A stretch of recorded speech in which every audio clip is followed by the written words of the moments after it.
जय भवानी जय शिवराज। छत्रपति शिवाजी महाराज और राजमाता जिजाऊ माँ साहब को नमन करके मैं श्री व्याख्याता प्राचार्य दादा साहब कोरेकर पाटिल आज एक वीर सपूत महाराणा प्रताप के बारे में कुछ जानकारी प्रस्तुत करने के लिए आपके सम्मुख उपस्थित हूँ।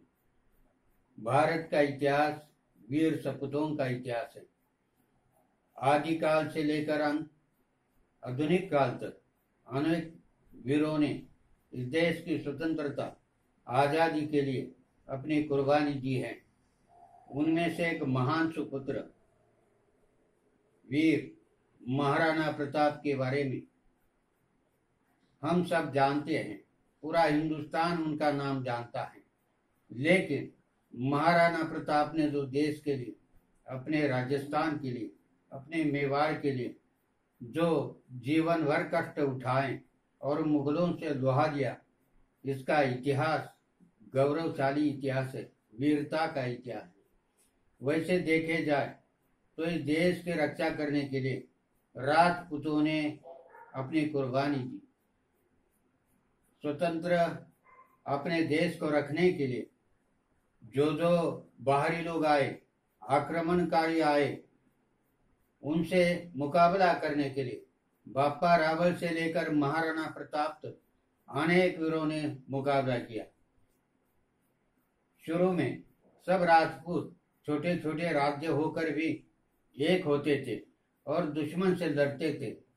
लेकिन आगे आगे इनमें झगड़े हो गए और इसीलिए वे एक दूसरे को बर्बाद करने के लिए, नष्ट करने के लिए तुले गए और इससे हमारा देश आगे चलकर मुगल शासकों के अधीन हो गया। वैसा देखा जाए तो मुगल शासक जिसने मुगल साम्राज्य की नींव डाली, बाबर से महाराणा प्रताप के पूर्वज ने ही उनसे युद्ध किया था, लेकिन वे हार गए। राणा सांगा जो मेवाड़ के राजा थे, उनकी लड़ाई बाबर के साथ हुई और बाबर ने उनको भी हरा दिया और अन्य मुस्लिम शासकों को भी हरा दिया और इस देश में मुगल साम्राज्य शुरू हो गया, जो अकबर के काल में स्थिर हो गया। बादशाह अकबर को हिंदुस्तान का सम्राट माना जाता है। न केवल हिंदुस्तान का बल्कि पूरे दुनिया में एक सशक्त राज्य कहा जाता है, वह अकबर का मुगल काल था। और इसी काल में महाराणा प्रताप का उदय हुआ। महाराणा प्रताप के पिताजी उदय सिंह महाराज अकबर से युद्ध हार गए और वे अरावली की पहाड़ में जाकर वहां से अकबर की सेना के साथ युद्ध करने लगे, लेकिन वे नाकामयाब हो गए। और उनके बाद उन्होंने अपने पुत्र गजमल को गद्दी पर बिठा दिया, लेकिन वह इतना काबिल नहीं था। उसके बाद सारे राजपूत वीर और सरदार इकट्ठे हो गए और उन्होंने तेजस्वी वीर महाराणा प्रताप को गोगुदा में उसका राज्याभिषेक किया और मेवाड़ के सूत्र, मेवाड़ का राज कारोबार महाराणा प्रताप के हाथ आ गया। लेकिन लगभग पूरे हिंदुस्तान में अकबर का साम्राज्य फैल गया था। अहमदनगर तक अकबर आ पहुंचा था। चांद बीबी को उसने परास्त किया और लगभग भारत के 3/4 हिस्से पर अकबर का साम्राज्य फैल गया। लेकिन महाराणा प्रताप ने हार नहीं मानी। वे उनके साथ लड़ते ही रहे, अर्थात उनकी ताकत कम थी, लेकिन सभी राजपूत उनके भाई तक अकबर के दरबार में सरदार बने, सामंत बने। लेकिन महाराणा प्रताप ने अकबर से युद्ध करने की ठानी और मुट्ठी भर अपनी सेना लेकर वे अंत तक अकबर के साथ लड़ते रहे। अकबर के संबंधी और अकबर के सेनापति महाराणा मानसिंह ने उनको मनाने की बहुत कोशिश की, लेकिन उन्होंने नहीं माना। एक बार वे राणा जी को मिलने आए और उन्होंने कहा कि हम सब लोग, राजस्थान के सब राजा महाराजा आप अकबर के अधीन हैं और आप अकेले लड़कर क्या करोगे। तो महाराणा प्रताप ने कहा कि मातृभूमि के लिए और मेवाड़ की रक्षा के लिए मैं आखिरी सांस तक लड़ता रहूंगा। फिर भी महाराणा प्रताप ने उनको भोजन का निमंत्रण दिया और राजा मानसिंह भोजन के लिए आए। उनके बेटे ने उनका स्वागत किया, अमर सिंह ने स्वागत किया, लेकिन राणा जी वहां उपस्थित नहीं रहे। इसीलिए उनको गुस्सा आ गया और मानसिंह अमर सिंह से बोले कि बेटा अमर, महाराणा क्यों नहीं आए। तो उसने कहा कि महाराणा की तबीयत ठीक नहीं है, उनके सिर में दर्द है, इसीलिए वे नहीं आए। लेकिन असल बात ये थी कि उन्होंने कहा कि जो राजपूत अकबर के साथ संधि कर चुके हैं, जिन्होंने अपनी बहनें और बेटियां तक अकबर के साथ ब्याही हैं, ऐसे राजपूतों के साथ मैं खाना नहीं खा सकता। और इस पर मान सिंह को बहुत गुस्सा आ गया और वे बोले उनको सरदर्द है तो मैं एक दिन उनका सरदर्द निकालने के लिए आऊंगा और बहुत बड़ी सेना लेकर महाराणा प्रताप पर हमला करने के लिए राजा मानसिंह अकबर के सेनापति वहां तक पहुंचे जहां हल्दी घाटी बोली जाती, जहां चारों ओर पर्वत की छोटी छोटी दीवारें हैं और बीच में जो मैदान है उसी में ये युद्ध हुआ। उसे हल्दी घाटी का प्रसिद्ध युद्ध माना जाता है। वहां तक अकबर की सेना लेकर महाराणा मानसिंह आए और राणा भी अपने चेतक नाम के घोड़े पर सवार होकर लड़ रहे। भील जाति के लोग उनके साथ थे और कुछ राजपूत थे और डट कर उन्होंने मुकाबला किया। वे ढूंढ रहे थे कि राजा मानसिंह कहाँ है और आखिर उन्होंने देखा कि हाथी पर सवार राजा मानसिंह सामने खड़े हैं। उन्होंने अपना घोड़ा दौड़ाया और मानसिंह के सामने जा पहुंचे।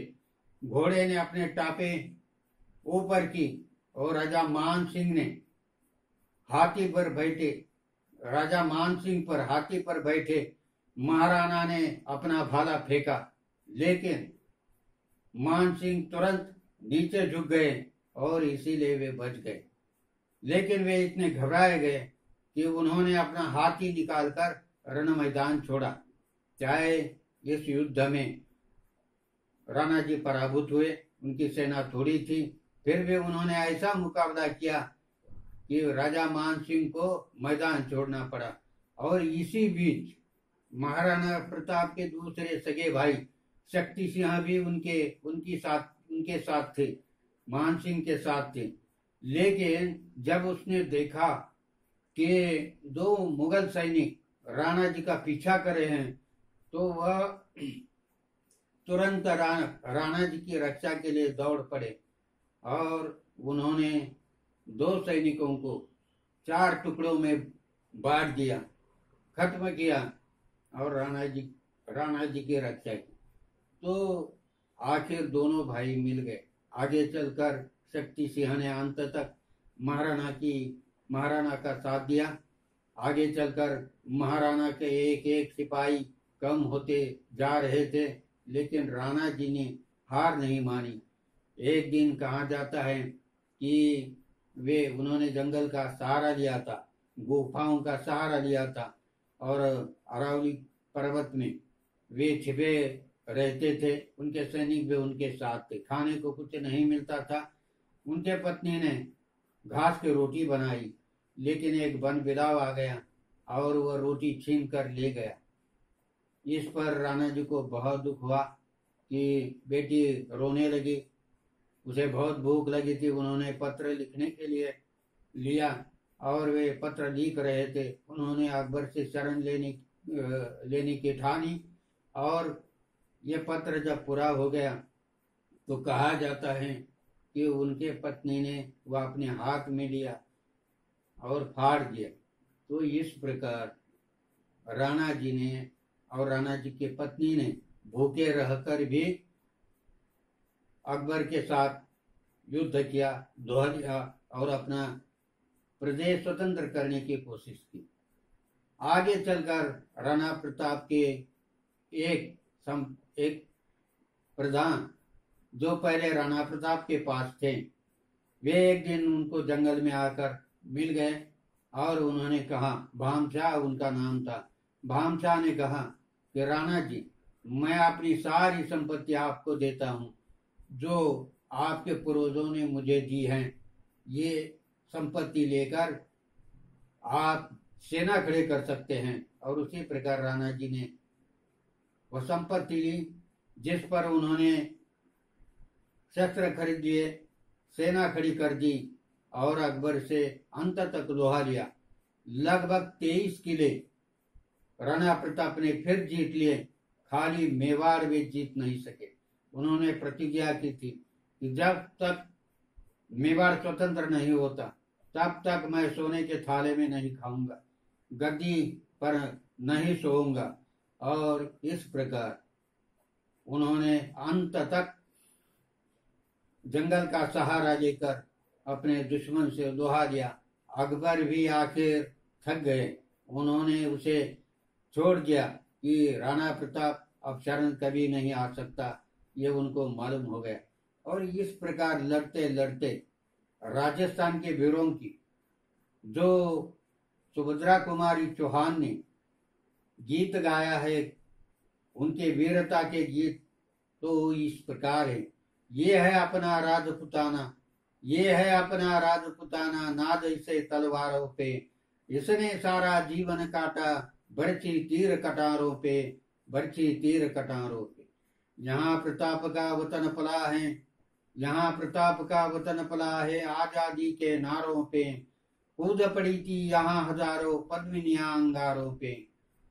बोल रही है कण कण से कुर्बानी राजस्थान की, ये है अपना राजपुताना, नाद इसे तलवारों पे, नाद इसे तलवारों पे। महाराणा प्रताप की तुलना छत्रपति शिवाजी महाराज के साथ की जाती है और छत्रपति शिवाजी महाराज की तुलना महाराणा प्रताप के साथ की जाती है। केवल ये ही दो नाम हिंदुस्तान में ऐसे हैं कि जिन्होंने अंत तक राणा प्रताप के बाद छत्रपति शिवाजी महाराज का काल आता है। राणा प्रताप को बाकी राजा महाराजाओं ने साथ नहीं दिया, लेकिन जनसामान्य लोगों से छत्रपति शिवाजी महाराज ने शक्ति तैयार की।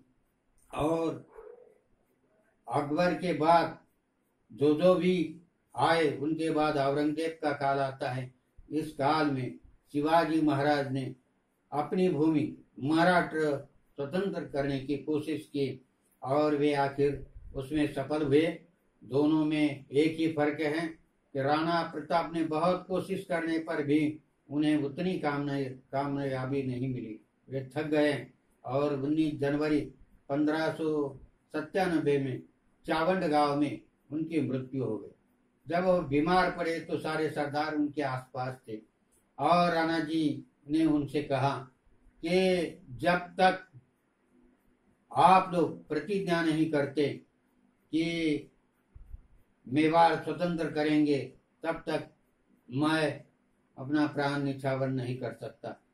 सभी ने उनको हाँ भरे और राणा प्रताप का अंत हो गया।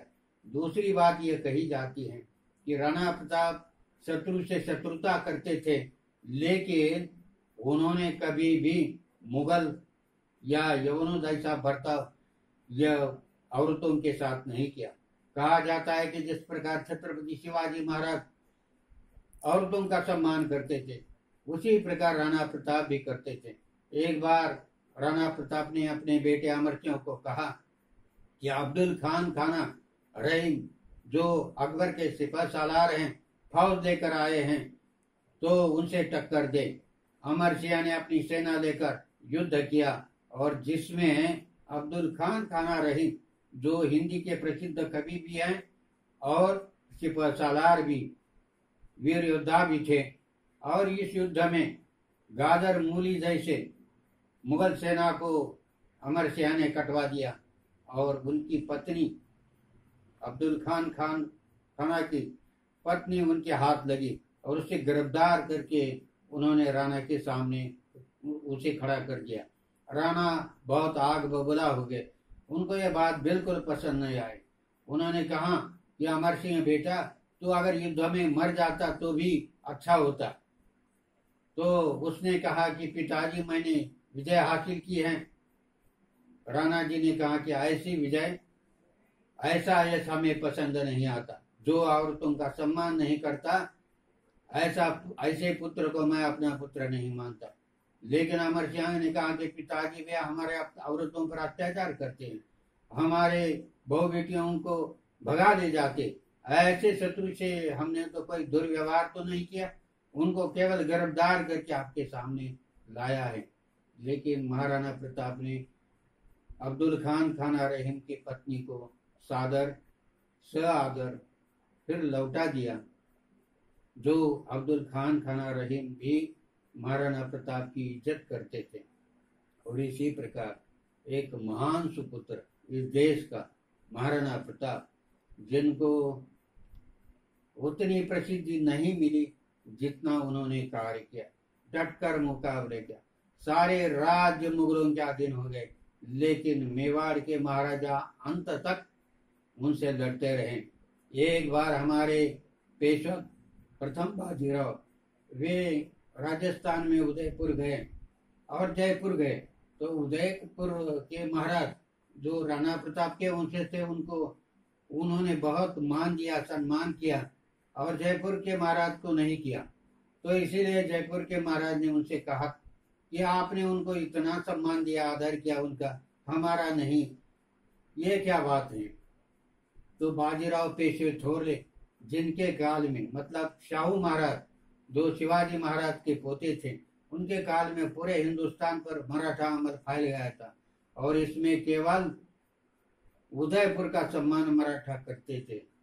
तो जयपुर के महाराज के प्रश्न पर बाजीराव पेशवा ने उत्तर दिया, ये जो सिंहासन है वो सिंहासन महाराणा प्रताप जी का है, जिन्होंने अंत तक मुगलों से युद्ध किया, और आपने तो बहु बेटियां भी अकबर के जनाने में डाली, तो हम आपका सम्मान कैसे कर सकते हैं। इस पर राणा जी, मतलब जयपुर के महाराज, कुछ नहीं बोले। हाँ, वो बोले ये तो सच है।